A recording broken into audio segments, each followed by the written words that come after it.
Ciudades Invisibles. Como corresponde, vamos a estar hablando sobre el referéndum y en este caso nos metemos a hablar desde una mirada más politológica. Por eso recibimos en Ciudades Invisibles a Gabriel de la Coste, politólogo, para hacer esta primera lectura en el día después sobre el referéndum de ayer. ¿Cómo andas, Gabriel? Bienvenido. Muy bien. Bueno, muchas gracias por la invitación. Bien, justamente, ¿cuál es tu primera impresión en este día después que se le llama? Te despertaste, abriste los ojos y dijiste, ¿qué? ¿Qué pasó acá? No, me desperté con la nena caminándome por las paredes. Es lo bueno de los niños, no te dan mucho margen a reflexionar sobre las No, cosas. hay que tener tiempo. Suceden y listo. No, más bien reflexioné ayer de madrugada mientras remoloneaba y pensaba, ¿qué es esto, no? Bueno, es un resultado apretadísimo, ¿no? El no ganó, eso es lo primero, la LUC se mantiene en pie. El resultado es muy, muy angosto, es menos de un punto, 22.000 votos la última vez que miré. Ahora está al 100%, van a empezar a contar los observados los próximos días. Papeleta contra papeleta es de 22.000 votos. 22.000 votos. Después el blanco hubiera definido si Exacto. el sí hubiera ganado por eso. Pero bueno, para la valoración legal es que la ley se mantiene. Sí. La valoración política es comparando las papeletas, porque el voto en blanco, bueno, el voto en blanco no es interpretable tan obviamente. Y bueno, es un escenario casi calcado del balotaje 2019. 48-47, es exactamente el mismo, con decimales de diferencia. Lo cual habla de que, bueno, sobre la LUC, dice que la LUC es controversial, que la LUC no produce una mayoría por sí misma, produce una casi mayoría. Que la izquierda está viva, está fuerte, pero no tiene una mayoría tampoco. Y después, bueno, hay valoraciones que uno puede hacer por departamentos, ¿no? El sí gana en Paysandú, lo cual es una novedad. La izquierda hacía un tiempo que no ganaba en Paysandú. Recién hablábamos con la presidenta del Frente Amplio de Paysandú. Bueno, pero perdió Salto, perdió Rocha, que eran departamentos que podía haber expectativa. La arrasaron en Rivera y en Maldonado, al sí. Que vieron que siempre cuando hay una elección que el que pierde la izquierda empieza en Twitter, la gente empieza a hablar del interior, el interior, el interior. Si uno mira los números, no hay un problema de la izquierda en el interior así en general. Lo que hay son algunos departamentos, porque si uno mira así en general, la izquierda vota en el interior, bueno, mucho mejor de lo que votaba antes de 2004, mucho, mucho mejor, y en niveles parecidos a los que votaba cuando ganaba elecciones, en la mayoría de los departamentos. Pero hay algunos, como Rivera, como Maldonado, como Florida, donde alguna vez fue competitivo y colapsó. Y creo que en vez de hablar del interior habría que empezar a ver ahí qué pasa en cada lugar. Claro. ¿Qué pasa en cada lugar? En Rivera claramente pasó algo con el Frente Amplio. En Cerro Largo el Frente Amplio fue competitivo, ahora en la izquierda fue competitiva, ahora le arrasan fácilmente. Bueno, Artigas, ya que te mencionas lo de Rivera, ¿no? Para el departamento vecino. Artigas, donde llegó a tener la intendencia en su momento el Frente Amplio, también ahora. Y a ganar en primeras y segundas vueltas, en 2014. Bueno, entonces ahí hay que hacer toda una valoración que, bueno, el correr de los días irá decantando. Otro dato a tener en cuenta es que el voto anulado fue muy alto, casi 4%, 80.000 votos. Pero yo pienso, ¿no pensás que esos fueron votos en blancos que se lograron convencer que se anulen? Es posible. Es un votante sofisticado que quiso abstenerse y no darle su voto al no a través de voto en blanco. Pero de todos modos es alto. Es alto porque voto en blanco más anulado estuvo un poco por abajo del 6%. Eso es alto. En Uruguay eso anda por el 3-4. Y acá fue más alto. Si además le sumás que la participación fue relativamente baja. La participación fue de 84%. Cuando en Uruguay suele ser 88%. Tengo otra pregunta, perdón. Ese 6% que faltó, ¿no es el 6% que viene a votar en del exterior? No tengo una estimación precisa de cuánta gente hay en el exterior. Me sorprendería que fuera más de un par de puntos porcentuales la gente que viene, porque son 60.000 personas. Claro, pero esta vez no vimos los buques llenos viniendo desde Argentina. Alguno vino, pero no sé, no tengo una estimación. Yo sospecho que es un poco menos que eso la gente que viene. Y me parece que da para hacer una valoración de que la abstención fue un poco más alta que de costumbre, que es algo que hay que valorar. Habría que ir a ver quiénes fueron los que llamaron a votar en blanco y anulado. Habría que ver dónde se dieron esos blancos y anulados. puede ser que sean interpretables como desinformación, pero puede ser que sean interpretables como una abstención sustantiva a estas posiciones. Así que bueno, es una elección pareja, es una elección que digamos que deja el mapa político más parecido a noviembre del 19 que a las municipales del 20 que a octubre del 19. Y que bueno, y que cada uno interpreta como quiere, ¿no? Para el gobierno fue una victoria, se la tomó así, su agenda fue confirmada. El gobierno va a seguir muy agresivo y muy intenso en el intento de llevar adelante su agenda. Y bueno, y la oposición vio confirmado su tamaño y bueno, y verá cómo la merecería, decía.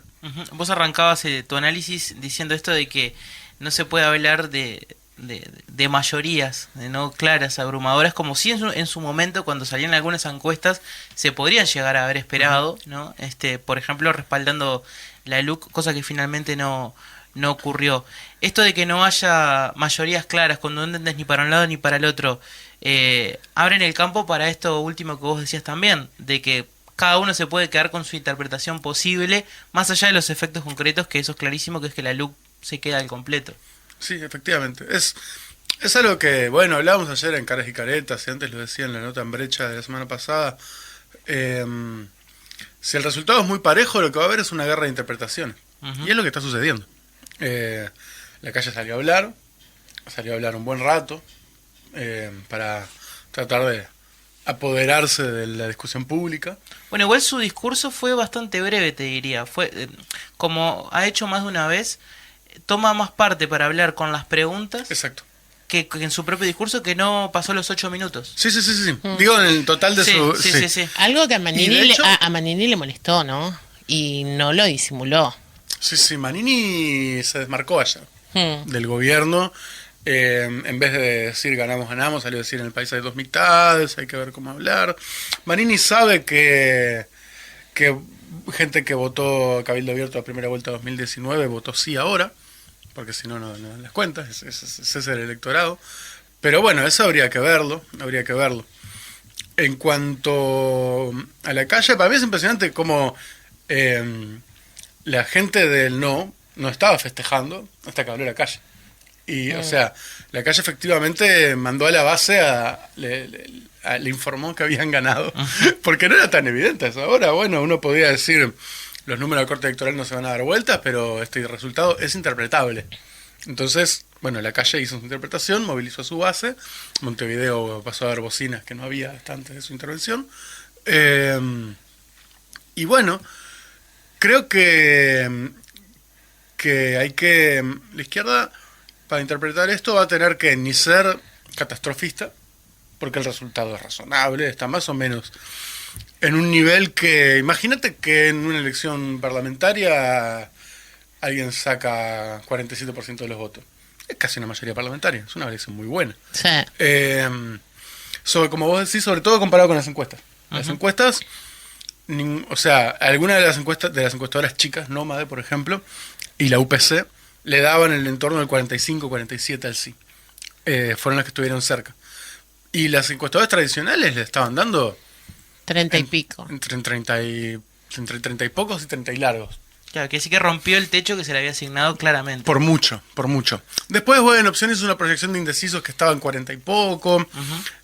Todos ahí se abrieron el paraguas, decían que bueno, era impredecible lo parejo. Porque lo era. O sea, yo no digo necesariamente que los encuestadores inventen. Digo que fue una elección difícil de medir, donde todos tuvieron problemas, y eso se vio. Pero en cualquier caso, a la hora de interpretación, evidentemente el sí votó bien. Pero, tal como la izquierda no debería ser catastrofista, tampoco debería ser complaciente, porque, bueno, primero porque perdió. Segundo, porque, bueno, viste que siempre cuando perdés por poco decís, 20.000 votos más y dabas vuelta al gobierno. Bueno, eso yo creo que debería ser prudente, una valoración muy positiva, teniendo en cuenta lo mucho más positiva que hubiera sido un resultado un poco mejor. Y tercero, que a mí yo el año pasado me había quedado con la sensación de que todo el proceso, derrota municipales, juntada de firmas, congreso de autocrítica, discusiones, renovaciones de liderazgos, A mí la sensación que me dio fue que hubo una especie de apresuramiento para dar por saldados los problemas que tiene la izquierda uruguaya. Y esos problemas no van a desaparecer. Y vos podés mantener un caudal electoral importante y igual tener problemas. La gente no necesariamente te deja de apoyar porque tengas problemas de estrategia, de liderazgo, de lectura política, de organización, que siguen estando. Entonces, por eso yo diría, no hay que tener una lectura complaciente porque esas lecturas complacientes podrían obturar análisis Claro. que sí hay que hacer. No, y esto último que vos decís me parece súper interesante porque es curioso interpretarlo de esta manera. Para el Frente Amplio puede alcanzar, por ejemplo, un resultado de un 47% y por momentos lo puede vivir con cierto dramatismo por esta cuestión de no poder llegar, como en su momento, ¿no?, a la mitad del electorado, alcanzar mayoría parlamentaria y una victoria. Y sin embargo, en los partidos tradicionales, esta capacidad de trazar alianzas, ¿no?, de manejarse como de otra manera, hace que, por ejemplo, un partido nacional que sacó un 27-28% de las elecciones nacionales, no lo viva como algo dramático. Son otras las cargas que hay justamente a la hora de una elección para unos partidos y para otros, por esto, disposición del electorado de un país partido de alguna forma. Bueno, tal como está organizado el sistema político uruguayo, la derecha son varios partidos y la izquierda es uno solo grande, porque hay partidos menores. Por lo tanto, sí, un partido de derecha puede darse el lujo de votar 20 y poco % y aspirar a ser una parte importante de un gobierno. Claro. La izquierda no, la izquierda tiene que sacar mayoría parlamentaria porque si no sabe que no va a hacer básicamente nada en el periodo, porque no tiene aliados a nivel partidario. Eso por un lado. Lo cual, por ejemplo, si uno piensa en 2024, mira los candidatos y dice Manini con 18% de los votos puede llegar a una segunda vuelta, o una cosa así. Y después, bueno, yo creo que también hay que hacer, para mí, la relación entre el sí y el Frente Amplio no es tan lineal como algunos análisis están haciendo ver. Y yo tendería a pensar, por ejemplo, se habló mucho en esta campaña sobre qué tanto el Frente Amplio iba a poder, en qué tanto el sí iba a poder capitalizar a los votantes del Frente Amplio. Y yo creo que también puede ser un poco al revés. Es decir, ¿qué tanto el Frente Amplio va a poder capitalizar a los votantes del sí? Es posible que haya un segmento de población grande que le digan represión y privatización y tienda a pensar que es algo malo, y que por eso vota sí, y que sin embargo no se sienta Frente Amplista, no esté seguro de que el día de mañana haya una elección y vote al Frente Amplio. Y bueno, son cosas que va a haber que ir hilando fino y que no necesariamente te lo dicen los datos. Eso tenés que hacer otras valoraciones, porque muchas veces es gente no orgánica, o gente de organizaciones chicas, o gente de organizaciones que no se expresan electoralmente. Gente de, pienso, ¿no?, como que en las diferentes realidades locales. Va a haber que ir hilando fino en eso. Gabriel, yendo un poquito para atrás en lo que fue la campaña hacia este domingo 27, ¿cómo ves vos que el presidente se haya posicionado claramente, porque más allá de que sea una ley del gobierno, en una casi cadena nacional? Bueno, Lacalle es un político que le gusta tomar riesgos, ¿no? Eso es evidente. Siempre redobla la apuesta. Es surfista. No, yo creo que eso no es menor en la personalidad de una persona. Yo estaba en la conferencia el otro día, en la Torre Ejecutiva, cubriendo para Brecha, y fue una imagen bastante impactante ver al presidente solo. En otras conferencias ha estado flanqueado por ministros, ha estado acompañado. Había algún ministro ahí correteando por el pasillo, pero no en cámara. Él tomó para sí el cierre de campaña, y no lo hizo en un acto, sino en la televisión. Mandó callar a sus aliados, que tenían agendados debates y entrevistas para el jueves, no lo pudieron hacer. Y bueno, se arrogó la victoria o la derrota. Es un estilo muy personalista, que uno hasta podría decir monárquico, en una buena tradición herrerista. El viejo Herrera era monárquico. Es un estilo de hacer política. Es una forma de ponerse por encima de sus aliados de coalición, ¿no? Mando yo, ustedes se callan, yo hablo. Yo represento al todo. Y bueno, después hay discusiones más institucionales. ¿Qué tanto constitucionalmente está bien que un presidente haga campaña electoral? Son cosas discutibles. En cualquier caso, Lacalle es un político muy consciente del cultivo de su propia figura y de la búsqueda de la centralidad en el espacio político y mediático. Y creo que eso lo logra. El problema es que le puede salir el tiro por la culata, porque 20.000 votos menos y él había sido el responsable, ¿no? Y creo que incluso eso se vio en la conferencia de ayer. Yo ayer en la conferencia lo vi en la calle más confuso, más dando vueltas, con menos control de la situación de la que se lo suele ver, como con el ceño fruncido. Pero bueno, veremos. Es un presidente hábil. ¿Vos crees que Sí. en esto de la reacción en la conferencia, vos crees que él se había preparado para otro escenario y que lo tomó, o sea, como que no supo reaccionar al estrecho margen del referéndum? ¿Se le notó eso? Yo creo que él tomó la decisión de tratar el resultado como una victoria contundente. Y que eso seguramente lo valoró con sus asesores, porque él está muy bien asesorado. Y que es lo que, bueno, uno se imagina que cualquier político en su situación más o menos haría. Lo que pasa es que una cosa es tomar la decisión de tomárselo como un resultado contundente para el público, y otra cosa es que sea un resultado contundente. Y él lo sabe, porque no es estúpido, porque sabe leer los números igual que cualquiera. Entonces eso se le notó. Pero bueno, de todos modos, ¿qué esperaban o qué no esperaban? Bueno, había una encuesta, la encuesta de opción que estuvo rolando el domingo, que se había hecho el viernes y el sábado, que daba empate técnico. La vieron ellos tanto como nosotros. Entonces yo supongo que con lo bien asesorado que está el presidente, estaba planificado un escenario apretado entre los escenarios posibles, porque los políticos que piensan bien las cosas, que no son todos, piensan todos los escenarios.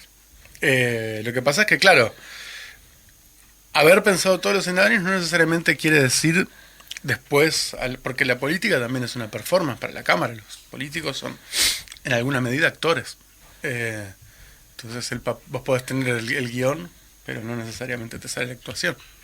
Y eso, bueno, son cosas muy cualitativas, ¿no? Porque yo qué sé, el otro día veía, para decir algo extremo, ¿no? Ayer veía el tuit de Nacho Álvarez. Nacho Álvarez, el presidente, fue súper solvente ayer. Bueno, qué sé yo, él lo vio así, no creo que mienta. Entonces, bueno, también cuando se trata de juzgar una performance, una actuación, no todos vemos lo mismo, ¿no? Pues, la naturaleza de la actuación es eso también. Gabriel, vos decías, es una persona inteligente, está muy bien asesorado, estamos acostumbrados a que se lo trate de hijo de, y que llegó ahí por ser el hijo de, y se duda de su capacidad. ¿Vos cómo lo ves a nuestro presidente? No, yo creo que tiene una gran capacidad. Es más, para mí no es contradictorio decir que es hijo de y que tiene una gran capacidad, porque seguro el padre le enseñó mucho. Y lo arropó mucho, y si uno... Se preparó toda la vida para esto. Claro, ¿no? si uno pasa... Claro, eso iba a decir, es como esas personas que llevan a sus hijos, a sus hijitas chiquitas a los concursos de belleza. Sí. Pero por algo decía lo de monárquico, ¿no? Claro. Porque hay algo en la política hereditaria, donde hay cosas que se transmiten. O sea, si cualquiera de nosotros el día de mañana tuviera que saludar al emir de Dubái, no sabría cómo. Seguramente Lacalle sabía cómo, de adolescente. Si vos pasás tu adolescencia en Suárez y Reyes, hay cosas que ves, hay cosas que escuchás. Porque además él no solo es hijo de, es nieto y bisnieto y bisnieto de... Los Herrera son una familia que tenía cargos importantes de gobierno en la colonia, en Buenos Aires, siglo XVIII. O sea, yo no sé quiénes son mis ancestros del siglo XVIII. Los Herrera no solo lo saben, sino que saben qué cargo tenían y era un cargo importante. Esas cosas, eso es un montón. No es para quitarle mérito, al revés, es para decir, son personas que portan en su cuerpo y en su historia poder, que no es incontestable, no es invencible, pero es vencible con otros tipos de poder. En su juego no le vas a ganar, porque en su juego es el mejor. O sea, es más que Bordaberry, que digamos que Claro. es el mismo género otro. ¿no? Familia de abolengo, 4 o 5 generaciones de políticos. El capital político que pone en juego el sí para sacar el 47% de los votos es completamente diferente del tipo de capital político que pone en juego la calle para sacar el 48% de los votos. Hay una diferencia cualitativa además de cuantitativa. En esta campaña, volviendo a la campaña, en esta campaña de 1 año y 3 meses se logró algo que venía roto hace tiempo, juntar las izquierdas, la fuerza política Frente Amplio, los cooperativistas, los trabajadores, el PIT-CNT, las feministas, muchísimas organizaciones sociales, ollas, muchísimas organizaciones sociales que venían peleadas, que hacía muchos años que no hacían conjunción en una. Hubo tropezones de todo color. El 8 de marzo yo pienso que fue un tropezón en la campaña importantísimo. ¿Eso vos ves que del lado del sí se ha valorado? ¿Esto se puede perpetuar en este tejido que se armó? ¿O vos decís que ahora se agarra la tijera y se cortan todas las líneas? Creo que es temprano para hacer esa valoración. Vamos por partes. Yo creo que a nivel del Frente Amplio, no de todo este mundo que estás describiendo, hubo una reconstrucción de las relaciones internas, de la unidad política y de la capacidad de organización muy importante. El Frente Amplio hoy es mucho más grande y está mucho mejor organizado y tiene liderazgos mucho más renovados que hace un año y medio. Eso para mí es indiscutible. Yo no estoy tan seguro sobre las organizaciones sociales.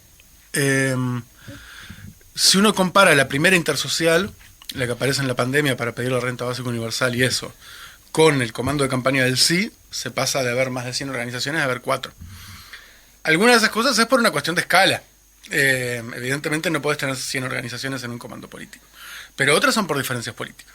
Hubo una diferencia política muy grande entre los que estaban por toda la LUC y los que estaban por algunos artículos, que claro, cuantitativamente no pesa porque eran mayormente organizaciones chicas las que estaban por toda la LUC, pero eran muchas.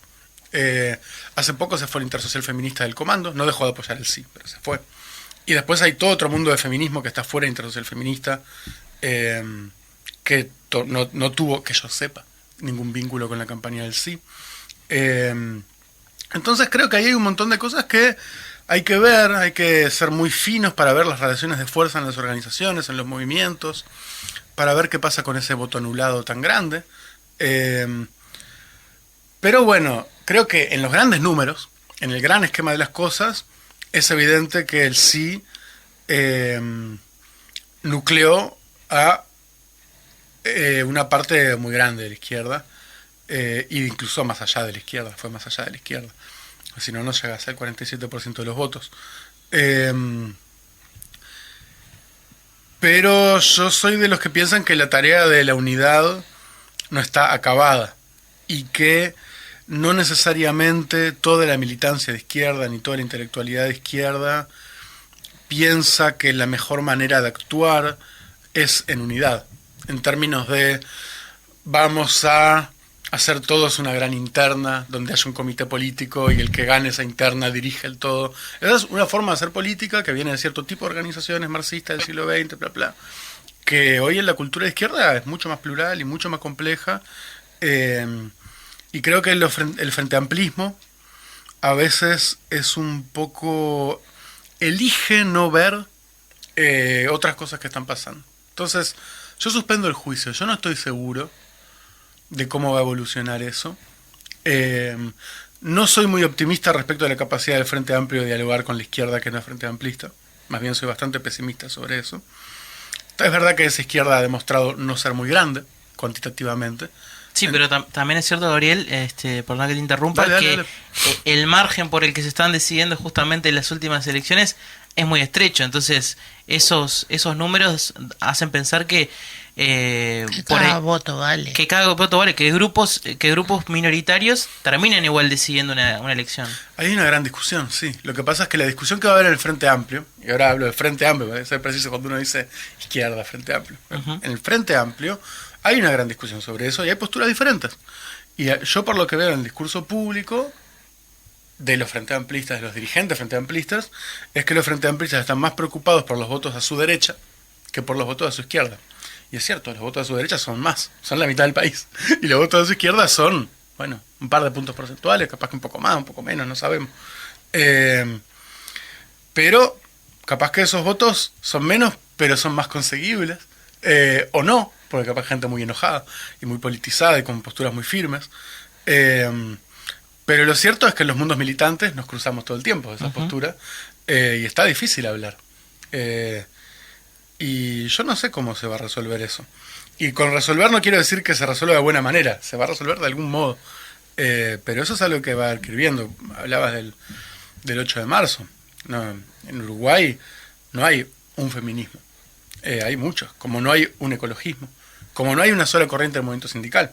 El Congreso de PCNT hubo más de un documento. No todos esos dirigentes son frente amplistas. Incluso hay derecha en el PCNT. Chica, pero hay.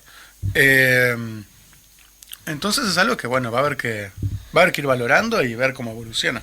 Es un problema que no se reduce al resultado de ayer.